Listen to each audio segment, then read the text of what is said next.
Good afternoon and welcome back to I'll Bring the Biscuits, the podcast that is brought to you by Prepare for Care. And today is a really special podcast because it is the first podcast we've recorded since Prepare for Care has gone live.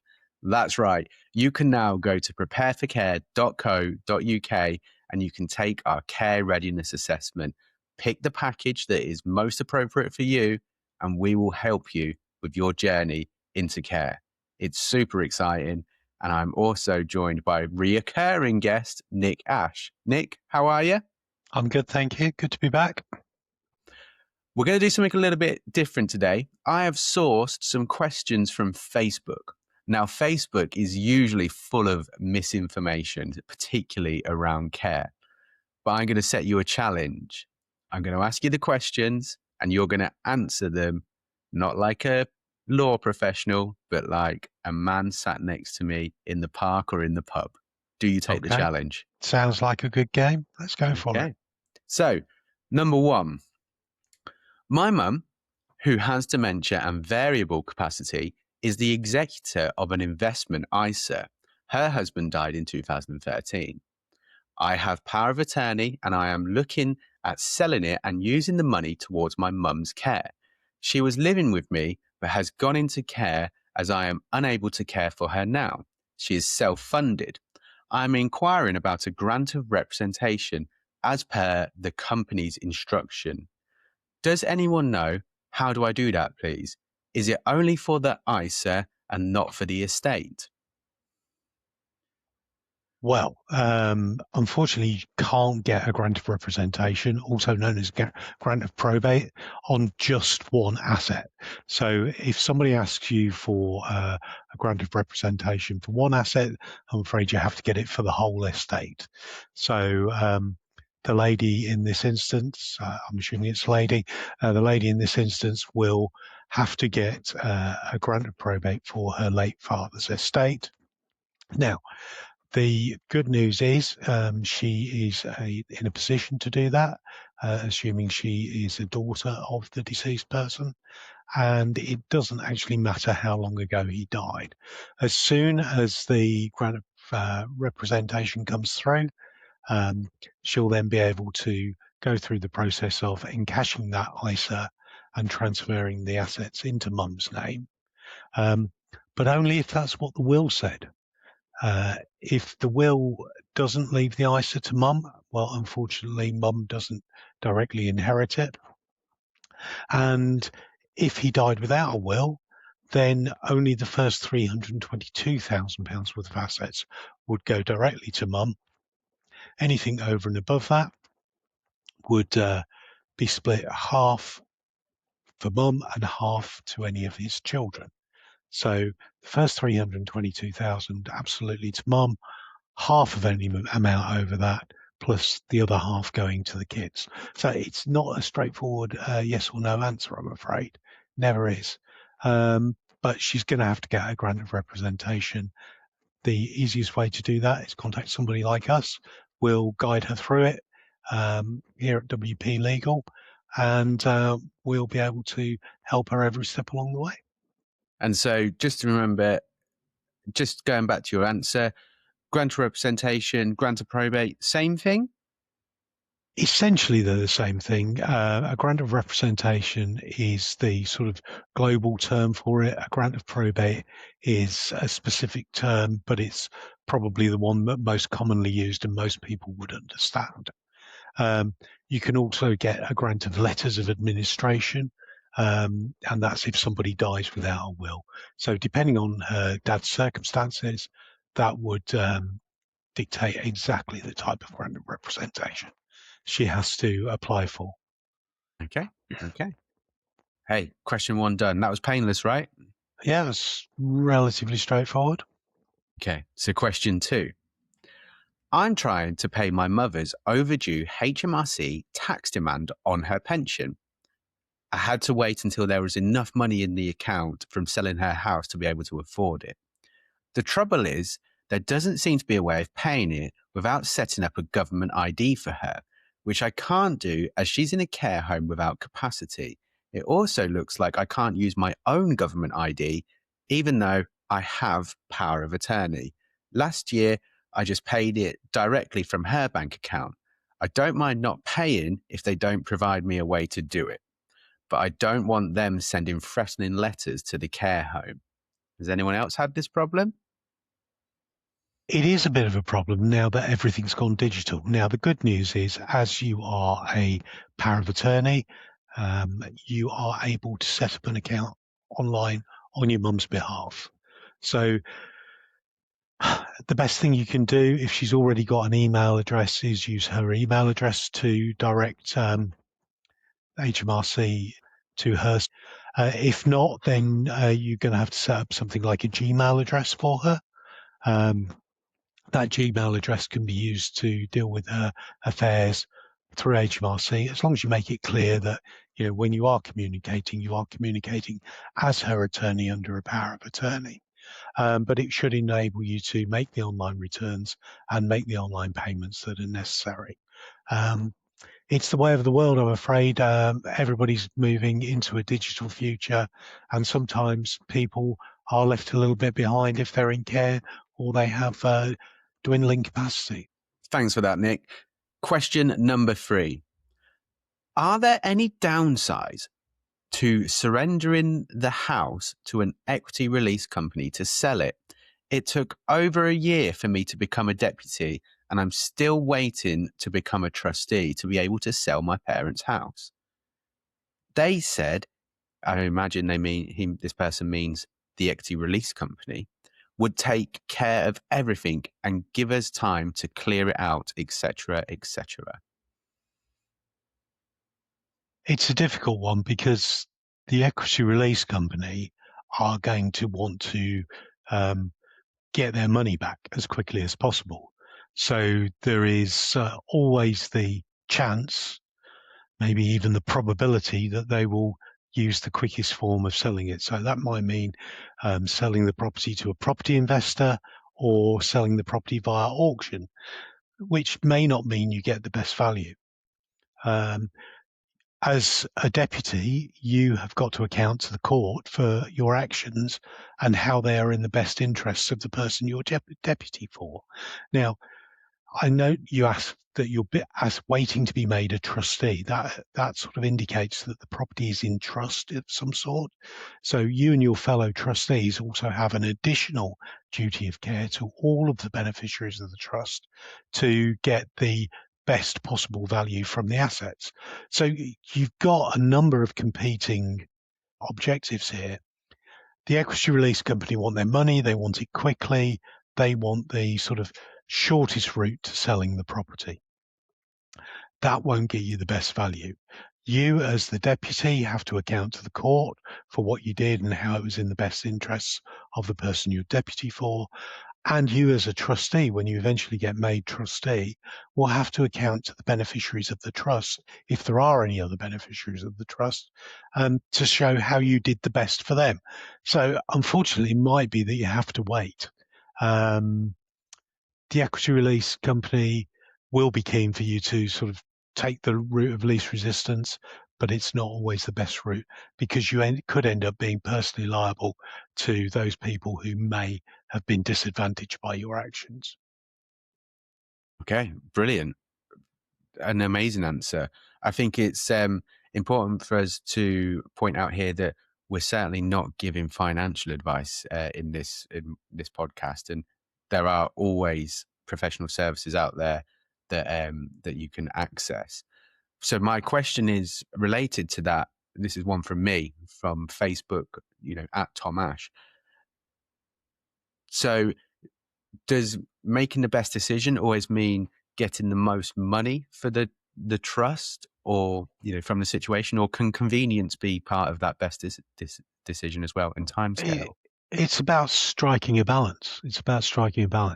Yes, I mean, technically you could hold out for years and years and years to get the best amount of money, but the rules of being a trustee or being a deputy also say that you've got to act in a timely fashion. So you've got to balance the two. The best outcome is the most money in the most timely manner. And that doesn't always mean the maximum. But as long as you're getting, if you've got opinions from 2 or 3 estate agents who've given you a ballpark figure and you're achieving something in that region, you're probably doing the right by the person. So evidence, really. Always evidence, always. Excellent. Question number 4 from Facebook. When is it deemed necessary for a person to move into a care home? My mother is self-funding. I'm not sure if that makes a difference, but she lives with me in a purposefully adapted ground floor conversion. She is visually impaired, hearing impaired, and has mobility issues, COPD, and mild cardiac issues, as well as some Alzheimer's. She manages personal care and dressing. However, I manage all other life aspects. I hope she will have her remaining days with me. I worry her daily experience might be more positive in a care home setting from the social aspect. That's a difficult one because every individual is different. And I guess there's 2 things there, really. Firstly, putting somebody into care is a huge decision. And a way to see if their experience is better is using respite care. And most major care home chains, most care homes individually will offer a week or 2 weeks or 3 weeks of respite care. So that gives you the opportunity to let mum go along, see if it's right for her, if she enjoys the experience, see if it's right for you as well as the carer, because it's going to be a huge change in your life. And really, it's kind of a suck it and see. You'll find out if mum gets on better there or whether mum's better at home with you. I suppose the more formal way of doing it is approaching your local authority and asking for a formal care needs assessment. Your local authority's adult social care team will undertake a care needs assessment. Irrespective of whether you're self-funding or not, they will undertake the care needs assessment for you. And they will come up with some recommendations. And based on those recommendations, you can reach a reasoned decision as to whether mum's best with you or best in a care facility. But ultimately, the best option, the option that will tell you for certain, is respite care. Amazing. Try before you buy, right? Yeah, absolutely.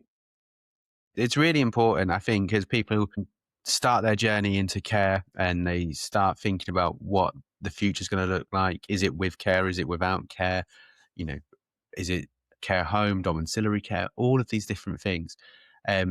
You've got to work out what you want your life and the person who may be transitioning to care. You want to work out what their life is going to look like. Does it reflect what they want? There's no mention of lasting power of attorney in that question. Now I'm going to say, is this process going to be made more difficult if there's no LPA, lasting power of attorney? Without a doubt, a lasting power of attorney is critically important, especially as mum's visually impaired. She has quite a list of conditions that she's living with. The having a power of attorney is going to make life so much easier, particularly in that case, the health and welfare power of attorney. Um, you can always get around the financial one by applying for a deputyship order, but the courts are not generally minded to give a carte blanche deputyship order for health and welfare. So if mum still has capacity and she's able to consent to it, then talk to somebody about getting power of attorney in place for her. They'll meet with mum. If you choose the right person, they'll be able to deal with her issues. So somebody else can sign the power of attorney on her behalf, for instance, if she can't sign because of her visual impairment.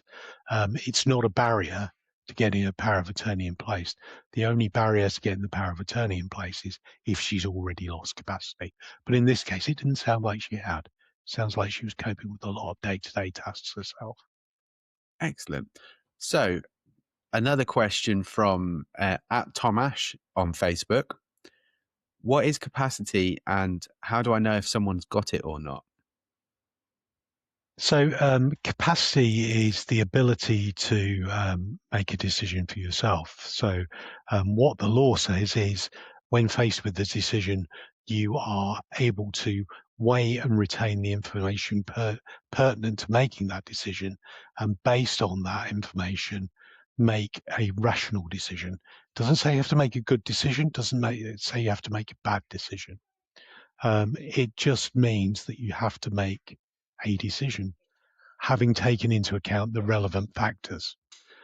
If you can't weigh up the factors, then you'd be deemed to not have capacity. But the starting point in law is everybody's assumed to have capacity at all times, except for when it can be shown that they don't have capacity. If there's any doubt, you can always get an independent advisor in to do an independent mental health capacity assessment. Okay, excellent. Thank you very much. That's all right. Now, question number 5, I believe. 5, yeah, we're at 5. Question number 5 from Facebook. Nick Ash of W&P Legal, specializing in probate. I've picked this one because I think you might like it. So this person asks, can I ask why we'd take the precaution of declaring a death and estate in the Gazette? I assume it's when it's a solicitor or an executor organising everything, because perhaps there might be a possibility of creditors and debtors, or there's no will. Or mainly, is it to find the whereabouts of children? I am one of the executors for a cousin. There is a will leaving the proceeds to 2 nephews who are now teenagers. I just need to clarify for myself whether I need to go ahead and put these declarations in the Gazette. Elaborate. So the Gazette is the London Gazette. It's the government's publication of record. So all official notices go in the London Gazette. That can be anything from people who are being given a knighthood in the King's Birthday Honours List, through to bankruptcies and applications for licenses for pubs. All sorts of things go in the London Gazette. And one of the things that goes in is called a Section 27 notice. Now, Section 27 notice comes from the Trustee Act. And what it is a notice asking for creditors and debtors to come forward on a deceased estate. Why you do it is to cover your back. If you're the executor or administrator of an estate and you put that in place in the London Gazette and in a newspaper close to where the person typically lived or worked, then you cover yourself against future liability. It means that if 2 years down the line, somebody comes out of the woodwork and said, well, actually, he owed me £2,500, I want that money back. It doesn't extinguish the debt, unfortunately, but what it means is you as an executor are not liable for that debt. And you can say to that creditor, these are the beneficiaries of the estate. You need to pursue the beneficiaries individually to recover the debt. If you haven't done it, if you haven't taken the notice out, then you personally will be liable for that debt. Whether the estate's got money or not, you're liable for that debt. So it's really a case of covering your own back as an executor of an estate. So yes, solicitors do it lots. Solicitors do it all the time. Any professional who is dealing with an estate where the executors and the beneficiaries are different, then yeah, absolutely you should do it. If the executors and the beneficiaries are exactly the same, then you don't really need to worry too much about it, because all you're doing then is transferring liability from yourself as an executor to yourself as a beneficiary. So if it's exactly the same people, they're just wearing different hats, you don't need to. If there's anybody else involved in the process, absolutely you should do it. Hey, there we go. I picked that one for you. And do you Thanks. know what? I'll congratulate you on not going too legal on us, and you No, kept it nice and simple. So the next question that we have, and it's a longer one, so you may want to take notes. I don't know, but this person writes, looking for advice on the next steps. Grandfather lived alone and needed surgery. Post surgery, he has had delirium, but assessed to have capacity. Some 5 months later, he has improved. Some days are better than others. Prior to this, he lived alone independently. Now he needs support. One of his children have moved in to support him during the night, and he also has some paid for care. His savings are well over the limit. Now, let's make an assumption here that what they mean is the threshold for receiving local authority care. No one has power of attorney. There is a third party bank access for buying his food and paying for the care invoices as he is now housebound. A referral has been made to the memory clinic to review his needs and assess capacity. If the outcome is that he no longer has capacity, we understand that the third party access will be revoked.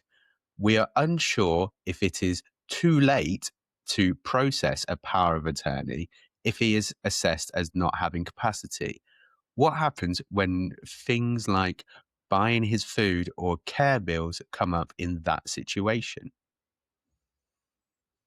so it's not too late as long as he has capacity. So going back to what we talked about earlier when we talked about capacity, if he is able to weigh the factors relevant to making a decision and based on having weighed those factors, make a rational decision, then he would have capacity. And don't forget, the assumption in law is that you have capacity at all times, except for when it can be shown that you don't have capacity. But in that situation, if he has capacity, absolutely get on straight away and make a lasting power of attorney. You know, he has to give permission. He has to choose his attorneys. It has to be driven by him. But you can lead the horse to water, so to speak. You can make an appointment with somebody to talk to him about it, and you can sort of take him along to the appointment. What you can't be seen to be doing is influencing his decisions in any ways. As long as he's deemed to have capacity, and again, I said before about mental health capacity assessment being done independently, and it sounds like he's already had one of those, although some time ago. Um, that could be done again to say whether he has capacity or not. In all of these, getting a lasting power of attorney is so much better than the alternative, because the alternative is to apply for the court of protection. You apply for a deputyship order at the court of protection. In terms of costs, you're looking at a factor of 10.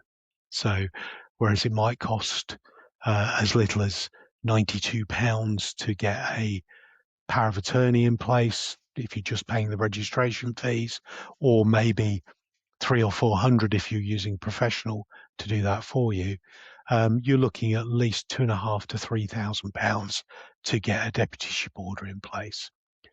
Registering a power of attorney and getting it ready for use, normally these days 18 to 20 weeks. Applying to the court for a deputyship order, we've got cases now that are taking in excess of 18 months for the courts to process them. So, 10 times the costs and 5 or 6 times the delay to get a deputyship order in place. But of course, the person asking the question is exactly right. The temporary access will fall away as soon as the person is deemed to lack capacity, because the bank will be forced by their rules to freeze the account at that point. So before that happens, get your skates on, get that lasting power of attorney in place. Don't forget to do the health and welfare one at the same time, so you're fully covered. And avoid at all costs, if you can, the issues that arise from having to apply to the court of protection. Excellent. Well, if we look at this as a purely a financial decision, the LPA is a lot safer bet than a deputyship order. Absolutely. Question number 7, I believe. My mother-in-law has just gone into a care home with dementia. We are deferring the payments while we sell her house. The care home have confirmed how much their solicitor charges for this to happen. Do we need to get a solicitor as well, or is it all completed via the home solicitor? I would say always get independent legal advice. You're acting on behalf of somebody else. As I've said before, you are duty bound to act in their best interests at all times. So I would 100% be getting independent legal advice on that. In fact, you'll find the home solicitor will advise you to do that as well. It's very rare that a solicitor can act on both sides of a transaction. So they can act for the home or they can act for the family, but they can't act for both. So you'll be appointing a solicitor to deal with the sale of the property. They might well be able to give you the independent legal advice that you need. But yes, certainly I would 100% recommend you find independent legal advice. Excellent. Nice, clear cut, that one. So, our next question from Facebook. My dad is in a care home. His property is in a trust fund. If it is let out, does the rent go into his personal account or into the trust fund account? If it goes into the trust fund, do all of the expenses for the property then come out of the trust fund? I am confused and about to fill in a financial assessment. Okay. So first thing, stop, take a moment, don't fill in that financial assessment until you've found out the answer. Because as with everything, the answer is not straightforward. If the type of trust is what's called a lifetime interest trust, then the income is absolutely your father's. It would go to what's called the life tenant of the life interest trust. It doesn't go through the trust. It's taxed at your father's marginal tax rate and treated as his own personal income. However, if the trust is a discretionary trust, then the income belongs to the trust. Any income in a discretionary trust is taxed at 45%. So you need to make sure that you're retaining at least 45% of the income to pay the tax. Once you've done that, then you're free to distribute the remaining 55%, to any of the discretionary beneficiaries within the trust. That might be your father, or it might be a sibling, it might be yourself. It's not a straightforward answer. You do need an expert opinion on what type of trust you've got. If you're unsure, don't guess at a financial assessment. That can be disastrous, and you could end up committing the trust, and by extension yourself as a trustee of the trust, to liabilities that actually you're not due to take on. So get some advice on that one. I think we're finding a reoccurring theme within some of the answers, which is nuance and seek further advice. Absolutely. That's why people like me exist. Well, we're glad you do, because I'm learning. And the next question from Facebook. My husband has young onset Alzheimer's and dementia. I am writing to understand when his half of our home comes into the financial equation. Is it after his savings are down to the £23,250 limit? And there's a second part. Is it the local authority contribution that is reclaimed once I no longer live in the house? Okay. So whilst you're living in the house, assuming it's a jointly held property, the local authority can't take that property into account. It's what's called an automatic disregard under their rules. So if one partner in a civil partnership, or one spouse in a marriage, needs care and the other spouse or civil partner continues to live in the home, then the home has to be disregarded. So it doesn't matter if it's if they've got 23,250 or less. You don't take the property into consideration.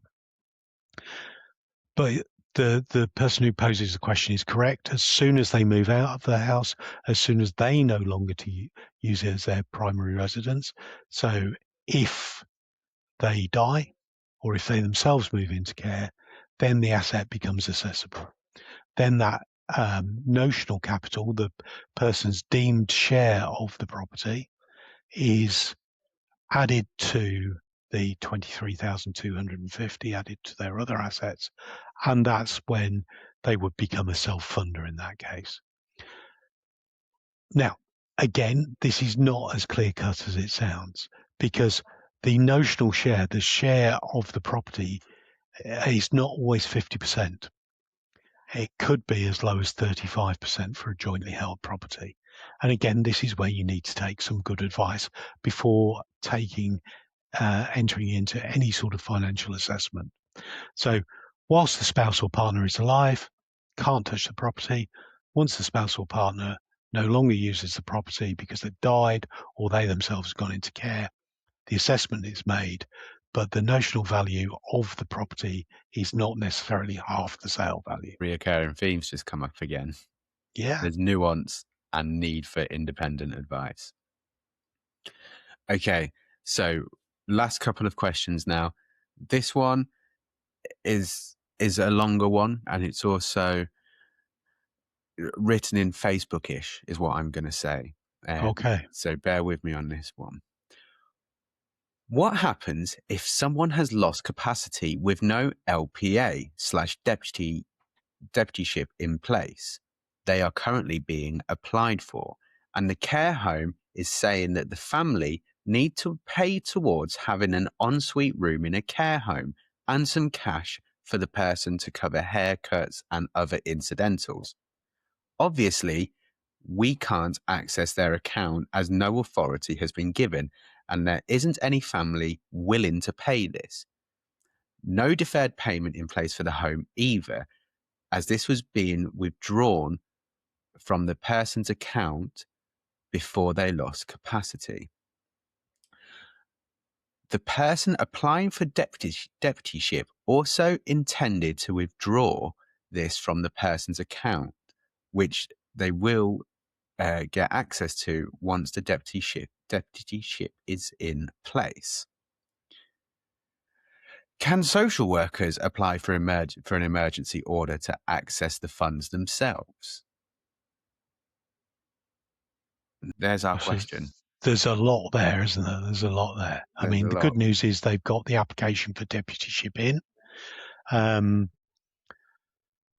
So it sounds to me like a financial assessment has been made and a care provider has been chosen, and the local authority are not funding the whole of the care. The family top-up is quite a normal thing. A lot of people will be asked to make a family contribution to top up their loved one's care. And the person asking the question is right, that top-up can't come from the individual's assets. It has to come from other resources, be that funds in a trust, be that other family members, a spouse, a child, whatever. Now, those are optional, but obviously if you choose not to make those top-up payments, then the care provider might just say, I'm sorry, you can't use our care facility, and you'd have to go to one that is purely local authority funded.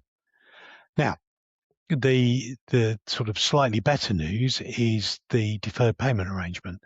The Care Act of 2014 says that where somebody owns a property, but that property can't be sold for some reason, then there is an entitlement to a deferred payment arrangement.